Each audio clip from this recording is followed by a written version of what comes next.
اسی اسنا میں اللہ کے نبی صلی اللہ علیہ وسلم ہجرت کر کے مدینے تشریف لے گئے، لیکن جو ابو جندل تھے یہ قید میں تھے، قید میں تھے، ان کا باپ خود ان کو قید میں رکھا ہوا تھا، اور ایسی قید کہ زنجیریں بندھی ہوئی رہتی تھی، مسلسل کئی سال گزر گئے۔ حضور پاک صلی اللہ تعالی علیہ وسلم کی ہجرت کے 6 سال گزر جانے کے بعد 7واں سال تھا جب آپ کو بتاؤں حدیبیہ کا وہ منظر پیش آیا جس کو صلح حدیبیہ کہا جاتا ہے۔ تقریباً 1400 صحابہ کے ساتھ رسول کریم صلی اللہ تعالی علیہ وسلم عمرہ کرنے کے لیے آئے، لیکن اس وقت مکہ کے کفار و مشرکین مکہ سے تقریباً 35 کلومیٹر باہر دور آپ کا راستہ روک لیا، کہا ہم آپ کو عمرہ کرنے نہیں، آپ کے اصحاب کو، آپ کے صحابہ کو ہم مکہ میں انٹر ہونے نہیں دیں گے۔ جنگ جیسی نوبت آ گئی تھی، لیکن حضور پاک صلی اللہ تعالی علیہ وسلم اور صحابہ احرام پہن کر کے عمرہ کرنے کے لیے آئے، تو پھر درمیانی راستہ یہ اختیار کیا گیا۔ حضور پاک صلی اللہ علیہ وسلم نے فرمایا کہ ہم صلح کر لیتے ہیں، کچھ ایگریمنٹ ہو جائے ہمارے اور تمہارے درمیان، جنگ نہیں کریں گے، آج سے جنگ بندی ہو جائے۔ تو کفار مکہ اس بات پر راضی ہوئے، اور اس کے بعد صلح، جس کو کہتے ہیں صلح حدیبیہ، یہ بہت مشہور ہے۔ صلح حدیبیہ ہوئی، اس میں سارے پوائنٹس جو لکھے گئے تھے ایگریمنٹ کے اندر وہ سب مکہ والوں کی حمایت میں زیادہ تھے، دبا کر کے انہوں نے صلح کی تھی اس طرح سے ان کے الزام کے مطابق، یعنی اگر کوئی مکہ سے بھاگ کر مدینے جائے تو انہوں نے ایگریمنٹ میں یہ لکھایا تھا کہ آپ کو وہ شخص ہمیں واپس کرنا پڑے گا، اور اگر مدینے سے کوئی بھاگ کر ہمارے پاس آئے تو ہم اس کو اپنے پاس رکھیں گے، ہم باہر واپس نہیں بھیجیں گے۔ تمہارا کوئی آدمی ہمارے پاس آ گیا بھاگ کر کے، یا ہمارا ہی وہاں رہنے والا کوئی آدمی آ گیا آپ کی امان سے نکل کر کے، تو ہم اس کو اپنے پاس رکھیں گے۔ ایسی بہت ساری شرطیں تھیں، میں کیوں کہہ رہا ہوں یہ بات سن لیجیے۔ یہ صلح حدیبیہ ہو گئی، ایگریمنٹ ابھی لکھا جانا تھا، وہ ابو جندل صحابی جو کئی سالوں سے مکہ میں قید میں تھے، زنجیریں توڑ کر کے وہ باہر نکل آئے، اور جب ان کو یہ خبر ملی کہ مکہ سے 35 کلومیٹر دور اللہ کے نبی صلی اللہ تعالی علیہ وسلم اپنے صحابہ کے ساتھ پڑاؤ ڈالے ہوئے ہیں اور تشریف لانے والے ہیں، کسی طرح بچ بچاتے ہوئے وہ وہاں پہنچ گئے حدیبیہ کے مقام پر۔ جیسے ہی وہ پہنچے صحابہ میں ایک شور ہو گیا، صحابہ جانتے تھے کہ کتنے سالوں سے ابو جندل قید میں ہے، طرح طرح کی اذیتیں اٹھاتا ہے، بہت مصیبتیں اٹھائی ہیں ابو جندل نے۔ دیکھا ان کے جسم پر پورے زخموں کے نشان تھے، ہاتھوں اور پیروں میں زنجیریں لٹکی ہوئی تھیں۔ وہ اسی حالت میں صحابہ کے پاس آ گئے، صحابہ سب نے سینے سے سینہ لگایا، استقبال کیا، ابو جندل تم آ گئے ہمارے پاس، آ گئے۔ اب بات سنو، بڑی حیرت کی ہے، ایگریمنٹ لکھا جا رہا تھا اور ابو جندل مکہ سے فرار ہو کر کے آئے تھے۔ ابو جندل کا جو باپ ہے اور دوسرے جو رئیس مکہ کے تھے، قریش کے سردار، سبوں نے ہاتھ روک لیا اور کہا ہمارا ایک آدمی بھاگ کر آپ کے پاس آیا ہے، ایگریمنٹ کے مطابق اس کو آپ ہمیں واپس کرنا ہوگا، واپس لوٹانا ہوگا۔ مکہ میں رہنے والا شخص آپ کے پاس آیا ہے، وہ ہمارا قیدی ہے۔ حضور پاک صلی اللہ تعالی علیہ وسلم نے فرمایا ابھی تو لکھا نہیں گیا، اس سے پہلے وہ آیا ہے، چھوڑ دو اس کو، اس کے بعد جو بھی ہوگا اس پر عمل کریں گے۔ مکہ والوں نے کہا نہیں، ہم نہیں مانتے اس چیز کو۔ حضور پاک صلی اللہ تعالی علیہ وسلم نے یہاں تک فرمایا اس ایک شخص کو میری ضمانت میں دے دو، باقی تمہاری ساری شرطیں منظور کر لی جائیں گی۔ وہ رحمت للعالمین، نبی اکرم صلی اللہ تعالی علیہ وسلم اپنے غلاموں پر رحم کیسے نہ کریں۔ جب ان حالات میں دیکھا ابو جندل کو تو صحابہ بھی حضور کے پاس آئے اور کہا یا رسول اللہ صلی اللہ علیہ وسلم صلح کیوں کر رہے ہیں ان کے ساتھ، جنگ کریں گے ہم ان کو، ہم نے بدر میں، احد میں، خندق میں ان کے ساتھ جو مقابلے کی ہمیں تجربہ ہے، ہم ان کے پرخچے اڑا دیں گے، آپ اجازت دیں ہم جنگ کریں گے۔ اللہ کے نبی فرماتے ہیں میں جو دیکھ رہا ہوں وہ تم نہیں دیکھ رہے ہو، اللہ کا حکم نہیں ہے جنگ کرنے کا، صلح ہے۔ صلح ہو گئی، لکھا جا رہا تھا، اور یہ ابو جندل آئے۔ اب جب حضور پاک صلی اللہ تعالی علیہ وسلم نے فرمایا ٹھیک ہے، ایگریمنٹ کے مطابق ابو جندل کو مکہ واپس بھیجنا پڑے گا، اتنا فرمایا تھا حضور نے، ابو جندل دھاڑے مار مار کر رونے لگے اور صحابہ کو جا کر کے اپنے زخم دکھانے لگے کہ دیکھو مجھے واپس بھیجا جا رہا ہے، مجھے واپس بھیجا جا رہا ہے۔ تو صحابہ کے اندر بھی جوش تھا.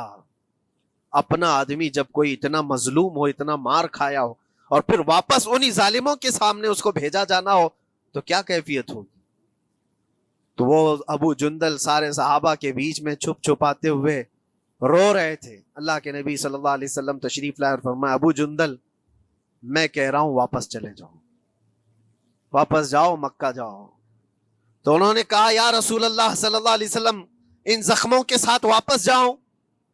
اللہ کے نبی صلی اللہ علیہ وسلم نے فرمایا, ہاں ابو جندل, اللہ کی مرضی یہی ہے, اور اللہ کا نبی وہی کہتا ہے جو اللہ کی مرضی ہوتی ہے. یہ میں کہہ رہا ہوں, بظاہر تکلیفوں کی حکمت ہمیں معلوم نہیں ہوتی, لیکن ہمیں عمل کرنا چاہیے. نبی پاک صلی اللہ تعالی علیہ وسلم کا جب حکم ہوا, ابو جندل انہی زنجیروں کے ساتھ ان کے باپ کے حوالے کر دیے گئے. وہ گھسیٹتے ہوئے لے جا رہا تھا, گھسیٹتے ہوئے واپس انہی قیدیوں کی طرح لے جا رہا تھا. سب کی آنکھوں میں آنسو تھے, لیکن حکمت یہ کون جانتا ہے. بظاہر اللہ تبارک و تعالیٰ کی طرف سے یہ دی ہوئی آزمائشیں, یہ تکلیفیں, اس کی حکمت وہ بہتر جانتا ہے. جب ابو جندل کو واپس کیا گیا, ایک سوال اٹھتا ہے میرے عزیزو. یہ میں قید کی حالت میں رہ کر کے ایک شخص نے مجھ سے سوال کیا تھا, آپ تو اللہ کے نبی صلی اللہ تعالیٰ علیہ وسلم کی ناموس کی بات کرتے ہو, حضور کی محبت کی بات کرتے ہو, ان کے عشق کی بات کرتے ہو, اور یہ بھی کہتے ہو کہ نبی پاک صلی اللہ تعالیٰ علیہ وسلم دستگیری کرتے ہیں, اپنے غلاموں کی مدد کرتے ہیں, تو اتنے دنوں سے کیا آپ نے حضور کو نہیں پکارا؟ کیا رسول پاک صلی اللہ تعالیٰ علیہ وسلم سے محبت اور عشق کی بات کے بعد آپ نے بھیک نہیں مانگی؟ اس وقت یہ واقعہ یاد آیا, میں تو ابو جندل کے پاؤں کے ناخن کی مٹی کے برابر بھی نہیں.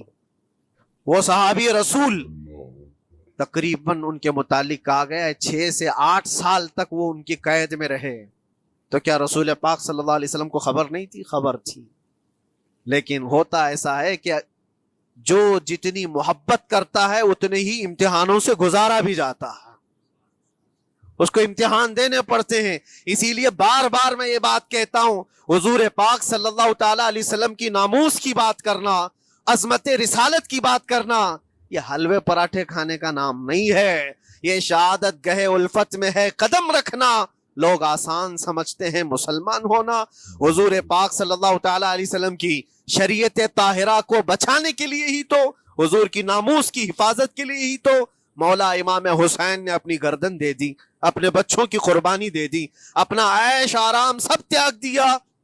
یہ ساری قربانیوں کے بعد ہی اس امتحان سے بندہ نکلتا ہے. وہ امام احمد بن حنبل جن کے سینے میں 5 لاکھ حدیثیں محفوظ تھیں, رسول پاک صلی اللہ علیہ وسلم کی 5 لاکھ حدیثوں کے حافظ, لیکن بغداد کے ظالم حکمرانوں نے ان کو ننگی پیٹھ پر کوڑے مارے ہیں. پہلی مرتبہ 100 کوڑے, دوسری مرتبہ پھر 100 کوڑے, تیسری مرتبہ پھر 100 کوڑے. اتنے میں تو آدمی مر جاتا ہے. امام احمد بن حنبل کی پیٹھ جھک گئی تھی. میرے عزیزو, یہی ہے جس کو ہم کہہ رہے ہیں شہادت گہے الفت میں ہے قدم رکھنا. اگر تم سچا ایمان رکھتے ہو تو پھر آزمائش بھی ہوگی. اللہ کریم قرآن میں فرماتا ہے فَلَيَعْلَمَنَّ اللَّهُ الَّذِينَ صَدَقُوا وَلَيَعْلَمَنَّ الْكَاذِبِينَ. اللہ تبارک و تعالیٰ ضرور آزمائے گا سچا کون ہے اور جھوٹا کون ہے. مصیبتیں آئیں گی, آندھیاں آئیں گی, لیکن جمے رہو, ڈٹے رہو. اللہ رب العزت سے کبھی بھی اپنا رشتہ نہ توڑو, اور جو تمہارے اندر ایمان ہے, توکل اور یقین ہے, ذرا برابر بھی فرق آنے نہ پائے. آج نہیں قبول ہوئی کل ہوگی, کل نہیں قبول ہوئی پرسوں ہوگی, کبھی نہ کبھی تو دعا قبول ہوگی. دنیا داروں کے دروازے کھٹکھٹاتے ہیں تو ایک نہ ایک دن دروازہ کھلتا ہے. وہ ارحم الراحمین ہے, وہ ارحم الراحمین ہے, دروازے کھولتا ہے, لیکن وہ بہتر جانتا ہے کس وقت دروازہ کھلنا چاہیے. ہم اپنی مرضی کے مطابق رب کو نہیں چلا سکتے. مولا تعالیٰ جیسا چاہے ہمیں ویسا چلنا چاہیے. ایک بات اور میں بتا دوں سید, یہ تو دوسرے لوگوں کی بات ہے جس میں ہمارے قصور ہیں, ہمارے جرم ہیں, ہمارے گناہ ہیں, جس کی وجہ سے مصیبتیں آئیں گی. لیکن اللہ کے نبی کا کوئی گناہ نہیں ہوتا. جو نبی ہوتے ہیں وہ معصوم ہوتے ہیں.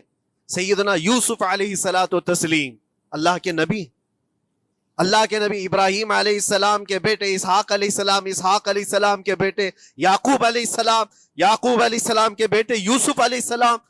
جن کی نسل میں انبیاء کرام، جو پورا خاندان نبوت کا ہے، وہ یوسف علیہ السلام کن کن مقامات سے گزارے گئے. پہلے بھائیوں نے کنویں میں پھینک دیا، اور اس کے بعد اس زہریلے کنویں سے وہ نکالے گئے. جنگل میں کوئی نہیں تھا جب ان کے بھائیوں نے کنویں میں پھینکا تھا. اس وقت ایک قافلہ جا رہا تھا، انہوں نے ڈول ڈال کر کے نکال لیا اور پھر لے کر کے گئے. یہاں سے کنویں سے تو نکالے، لیکن آگے کی زندگی کیا ہے؟ مصر کے بازار میں لے جا کر قافلے والوں نے بیچ دیا. یوسف علیہ السلام پھر خریدے گئے. کس کے ہاں؟ عزیز مصر، بادشاہ مصر کے گھر میں. اور وہاں پر زلیخا آپ پر فدا ہوئی. پھر آپ پر الزام بھی لگایا گیا، اور اس الزام کی بنیاد پر آپ کو جیل بھیجا گیا. اللہ کے نبی کے دامن پر پیوند تو ہو سکتا ہے، دھبا نہیں ہوتا. کسی گناہ کا تصور بھی وہ نہیں کرتے، وہ معصوم ہوتے ہیں. لیکن بغیر کسی قصور کے، بغیر کسی جرم کے آپ کو جیل بھیجا گیا. یوسف علیہ الصلوۃ والتسلیم جیل جب گئے، وہ نبی ہو کر کے، اور اس کے بعد دن کٹتے رہے. دن کیسے؟ ہفتے، ہفتے کیا مہینے، مہینے کیا سال. یوسف علیہ الصلوۃ والتسلیم کے 7 سال گزر گئے. جب کبھی کسی انوسینٹ کو، بے قصور آدمی کو تکلیف دی جاتی ہے تو اس کو احساس زیادہ ہوتا ہے. اور جرم کی وجہ سے جب کوئی تکلیف میں آتا ہے تو کمپرومائز کر لیتا ہے، میں ایسا غلطی کیا تھا، مجھے یہ جھیلنا پڑ رہا ہے. لیکن جس کا جرم ہی نہیں، نہ کردہ گناہ کی سزا جب دی جاتی ہے، بندہ بہت بکھر جاتا ہے، ٹوٹ جاتا ہے. لیکن وہ اللہ کے نبی تھے. توکل کیسا تھا، یقین کیسا تھا، صبر کے ساتھ نکالے. لیکن ایک بہت پیاری بات ہمیں ملتی ہے میرے عزیزوں، وہاں قیدی اور بھی تھے، اور یوسف علیہ السلام کو اللہ تعالیٰ نے ایک معجزہ عطا کیا تھا. وہ خوابوں کی تعبیر سچی سچی بتاتے تھے. خواب کی تعبیر ہوا کرتی ہے، جو بھی خواب دیکھتا ہے آدمی، اس میں اشارہ ہوتا ہے اللہ کی طرف سے. تو 2 قیدیوں نے خواب دیکھا تھا. یہ قرآن پاک کے سورہ یوسف میں پورا موجود ہے، 12ویں پارے میں. 2 قیدیوں نے خواب دیکھا، اپنا اپنا خواب انہوں نے بیان کیا یوسف علیہ السلام کو. ایک قیدی نے دیکھا کہ وہ سر پر روٹیاں رکھ کر کے لے جا رہا ہے اور پرندے نوچ نوچ کر کھا رہے ہیں. دوسرے نے دیکھا کہ وہ انگوروں کو نچوڑ کر کے اس کے رس پی رہا ہے. تو انہوں نے بتایا یوسف علیہ السلام کے پاس، ایسا ایسا ہم نے خواب دیکھا ہے، اس کی تعبیر کیا ہو سکتی ہے؟ سیدنا یوسف علیہ السلام فرماتے ہیں، میں دونوں کے خواب کی تعبیر بتاؤں گا، لیکن اس میں سے ایک بندہ، اس سے آپ نے کہا تو وعدہ کر کے میرا بھی کام کرے گا، میرا بھی ایک کام ہے تو کرے گا. 7 سال گزر گئے تھے. جو بادشاہ مصر تھا وہ بھی بدل چکا تھا. جس نے قید میں ڈالا تھا وہ ختم ہو گیا، دوسرا آیا، تیسرا آیا، جو بھی آیا، لیکن حکومت بدلی ہوئی تھی. تو خواب کی تعبیر بتانے سے پہلے ایک قیدی سے یوسف علیہ السلام نے کہا کہ میرا کام تو کرے گا. اس نے کہا ہاں، آپ جو کہیں گے میں کروں گا. تو سنو، تعبیر یہ ہے، جس کے سر پر روٹیاں رکھی ہوئی اور کوے کھا رہے تھے یا پرندے کھا رہے تھے، اس کی تعبیر یہ ہے کہ عنقریب تجھ کو موت کی سزا سنائی جائے گی. وہ غمگین تھا. دوسرے سے کہا تو انگور کے رس نچوڑ کر پی رہا تھا، تیرے خواب کی تعبیر یہ ہے کہ عنقریب تجھ کو رہا کر دیا جائے گا، تو آزاد ہوگا. اور تجھ سے ہی میرا کام یہ ہے کہ آزاد ہو کر جائے گا تو تم موجودہ وقت کے جو بادشاہ ہے، شاید اس کی فوج میں شامل ہو جائے یا اس کے سپاہیوں میں یا وزیروں میں، تو میری یہ بات اس تک پہنچا دینا، پچھلے 7 سالوں سے بے گناہ بے قصور ایک قیدی اندر ہے، اس کو آزاد کر دیا جائے، اس کو آزاد کر دیا جائے. اس نے کہا بالکل، اگر میں چھوٹا تو آپ کا ایک کام ضرور کروں گا. سنیے بات، چند دن نہیں گزرے تھے کہ اس ایک قیدی کو موت کی سزا ہو گئی. اس کو موت کی سزا سنائی گئی اور پھانسی ہو گئی. دوسرا یہ جو قیدی جس کو آپ نے رہائی کی خوشخبری دی تھی، اس کی بھی رہائی کی خوشخبری آ گئی، وہ آزاد ہو گیا. لیکن قرآن پاک میں ہے، آزاد ہو کر جب جاتا ہے آدمی تو پچھلا بھول جاتا ہے. اکثر ایسا ہی ہوتا ہے. کیا جیل کے دوست کون تھے، کیا تھے، کچھ پتا نہیں، اور آدمی تو یہ سوچتا ہے دوبارہ کبھی ادھر کے دروازے کو بھی نہ دیکھو. آیا اور بھول گیا. یوسف علیہ السلام نے جو کام دیا تھا وہ بھول گیا. یہاں تک کہ قرآن میں اللہ فرماتا کئی سال گزر گئے، 1-2 دن نہیں، سالوں گزر گئے، اور وہ